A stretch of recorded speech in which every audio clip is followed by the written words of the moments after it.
ดได้ทุกคนค่ะสบายดีตาลายลายเปิดภาพมาไม่นี่กันเจอกันอยู่ตลาดเด้อกับแม่โรงเรียนตลาดบ้านนากระทิงโดยบ้านนากระทิงเนี่ยอาจจะพอได้ทุกคนเลย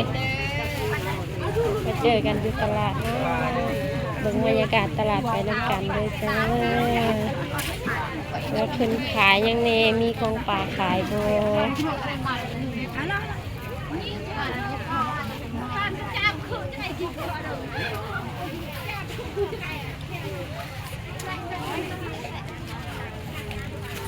เป็นมียังไงขายไปเดินไปส่งน้ำกันเลยเดินตลาดบ้านแม่โรงเรียนบ้านนาคทิงเนี่ยอาจจะพรแข้งสวรรณเขต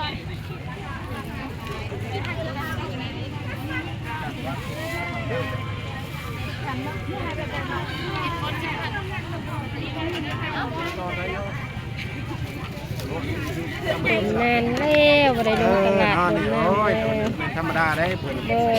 มาเอาภาพเด้อเนี่ยเด้อโอ้โธ่เจ้าคนงามเจ้า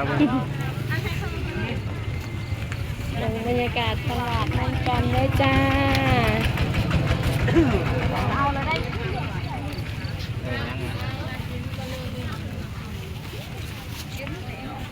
แล้วเจ้าผู้ชายนี่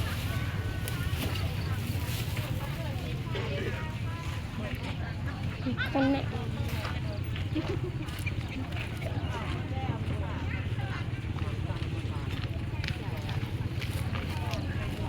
เดียว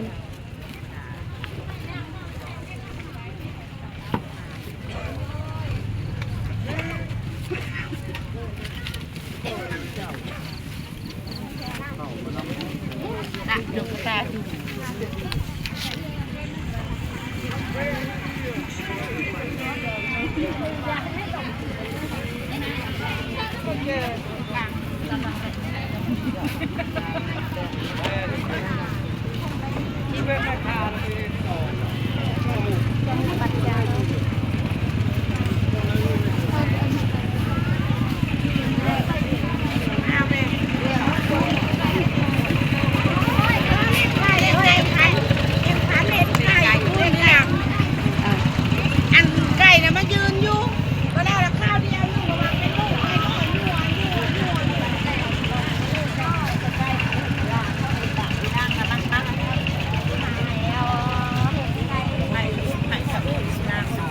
ทงตัวไหนเฮ้ยลาบดิบนะ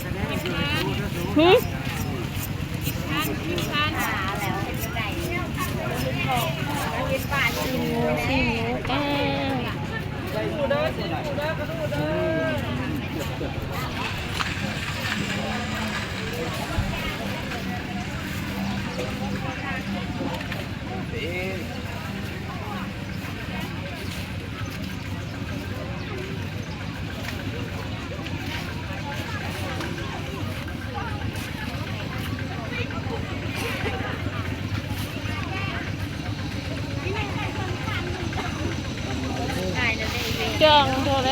ยปรับไม่ได้สบายดีสาวคนงามสบายดีไปน้ำกันก่อนเสียงมานี่กันมาทางนี้มอมเยอะเลย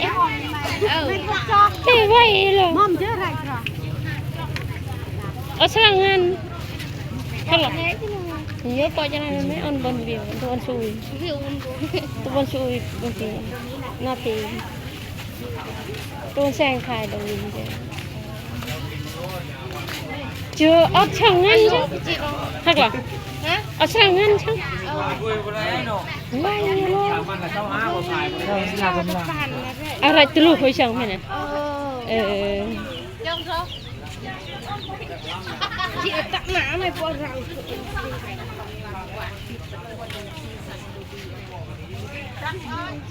เปาะcho này và tụi dân đi cha thế ta bồn thì dân chung ta bồn chung khi cha chùm là ở chu đó là nè lát ta bồn ui bồn bồn kia đặt mưa chưa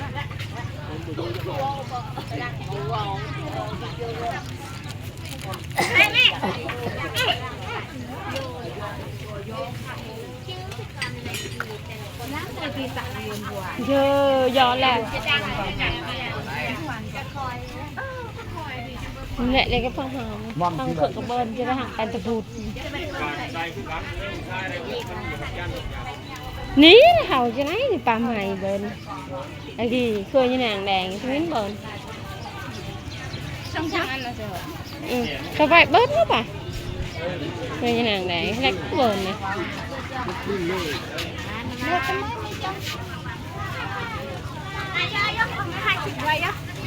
đâu chị rồi tụi chị chỉ tàn phải ổn nhịn rồi bột ngàn gì ta tao mày đấy giờ cần phở phụ phở vì lên mà ởต้องยกคงกวางเต็มให้เต็มเรีย phụ phở chẳng hạn vì nó có bọ đấy có có bọ chữ châu đấy cứ lô lê đấy hay cái khủng quá